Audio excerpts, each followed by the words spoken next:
इस वीडियो में हम महाभारत के एक ऐसे पात्र के बारे में बताएंगे जिसने अपने भाइयों की युद्ध में विजय के लिए अपना शीश भेंट कर दिया और किस वजह से भगवान कृष्ण को एक रात के लिए इस महावीर की पत्नी बनना पड़ा।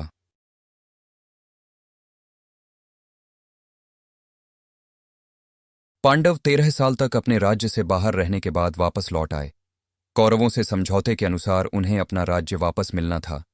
उन्होंने कृष्ण को दुर्योधन से बात करने के लिए भेजा, लेकिन दुर्योधन ने उन्हें उनका राज्य वापस देने से इनकार कर दिया। दुर्योधन ने कहा, यदि पांडवों को अपना राज्य वापस चाहिए तो उन्हें युद्ध करना होगा। कृष्ण को यह एहसास हुआ कि युद्ध स्वीकार करने के अलावा उनके पास कोई दूसरा रास्ता नहीं है। उन्होंने पांडवों से युद्ध की तैयारी के साथ आगे बढ़ने को कहा। जब पांडव युद्ध की रणनीति के बारे में चर्चा कर रहे थे तो राजाओं ने देवी काली को युद्ध पूर्व नरबलि देने की बात कही। अनुष्ठानों के अनुसार युद्ध से पहले उन्हें नरबलि देनी होती है, जिससे पक्ष युद्ध जीत सकेगा। बलि देने वाला व्यक्ति ऐसा व्यक्ति होना चाहिए जिसके पास आचार और चरित्र में 32 लक्षण हों। केवल 3 लोग ही ऐसे थे, कृष्ण, अर्जुन और अर्जुन के पुत्र अरावण। सभी लोग देवताओं को संतुष्ट करने और युद्ध जीतने के वैकल्पिक तरीकों के बारे में सोचने और चर्चा करने लगे। भगवान कृष्ण का बलिदान देना असंभव था। दूसरी ओर अर्जुन एक तीरंदाजी विशेषज्ञ था। उसकी बलि देने का अर्थ युद्ध हारना होगा। जब उम्मीदें कम होने लगीं, तभी एक शक्तिशाली और गहरे रंग का व्यक्ति उस कमरे में दाखिल हुआ जहां राजा चर्चा कर रहे थे। उस व्यक्ति ने सभा के लोगों को प्रणाम किया और अपना परिचय दिया। मैं नागा राजकुमारी उलूपी और अर्जुन का पुत्र इरावण हूं। मेरा जन्म नागाओं के निवास स्थान नागलोक में हुआ है। मेरी मां ने युद्ध के बारे में सुना और मुझे मेरे पिता को युद्ध जीतने में मदद करने के लिए भेजा है। अर्जुन अपने पुत्र को देखकर प्रसन्न हुए। प्रसन्न होकर अर्जुन ने इरावण से युद्ध में सहायता करने को कहा।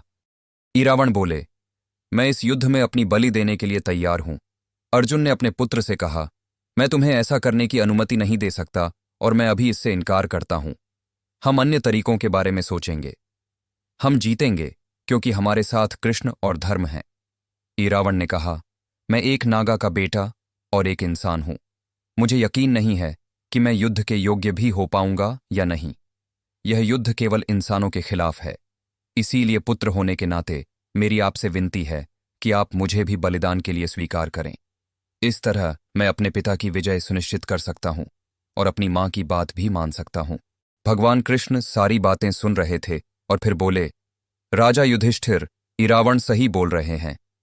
ये युद्ध इंसानों के बीच है, इसलिए इरावण के लिए हमारे लिए युद्ध करना संभव नहीं होगा और आपके सभी पुत्र और भाई युद्ध नीति में प्रतिभाशाली, कुशल और अनुभवी हैं।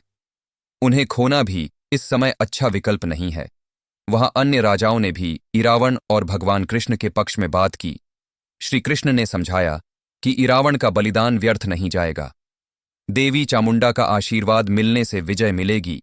पांडव उसकी इच्छा का सम्मान करते हुए इसे नियति मानकर राजी हो गए। कृष्ण भगवान ने इरावण से स्नेहपूर्वक पूछा, इरावण, जो वरदान चाहो मांग लो। तब इरावण बोले, मैं अविवाहित नहीं मरना चाहता। मरने से पहले मेरा विवाह कराया जाए। उसे विवाह के बाद मरना ही है। पांडव इरावण द्वारा मांगे गए वरदान पर विचार कर रहे थे कि श्री कृष्ण इरावण को कैसे वरदान देंगे। समस्या यह थी कि जो व्यक्ति मरने जा रहा हो, उस व्यक्ति को कौन सा पिता अपनी पुत्री देगा और खुद अपनी पुत्री को विधवा बनाएगा। कृष्ण ने पांडवों से कहा, कोई भी लड़की इस तरह के विवाह के लिए तैयार नहीं होगी। पुराणों के अनुसार ऐसे में श्री कृष्ण आगे आए और उन्होंने मोहिनी रूप धारण करके इरावण से विवाह कर लिया। विवाहोपरांत अगले दिन जब काली माता के समक्ष इरावण की बलि दी गई, तब श्री कृष्ण ने मोहिनी रूप में एक विधवा की तरह खूब विलाप किया। मान्यता है किन्नर इरावण को देवता मानते हैं। दक्षिण भारत में तमिलनाडु के वेल्लुपुरम जिले में इरावण का मंदिर बना हुआ है। मान्यता के अनुसार किन्नर साल में एक बार इरावण से विवाह करते हैं। इसके अगले दिन वह मंगलसूत्र और चूड़ियां उतारकर विधवा के रूप में विलाप करती हैं। दोस्तों, इरावण के माता पिता कौन थे और इनके जन्म के बारे में जानने के लिए आप डिस्क्रिप्शन बॉक्स में दिए लिंक पर क्लिक करें। आपको हमारा वीडियो कैसा लगा, कमेंट बॉक्स में जरूर बताएं। अगर आपको हमारा वीडियो अच्छा लगा हो तो हमारे चैनल को सब्सक्राइब, लाइक और शेयर करना। आपने हमें अपना कीमती वक्त दिया, उसके लिए आपका धन्यवाद।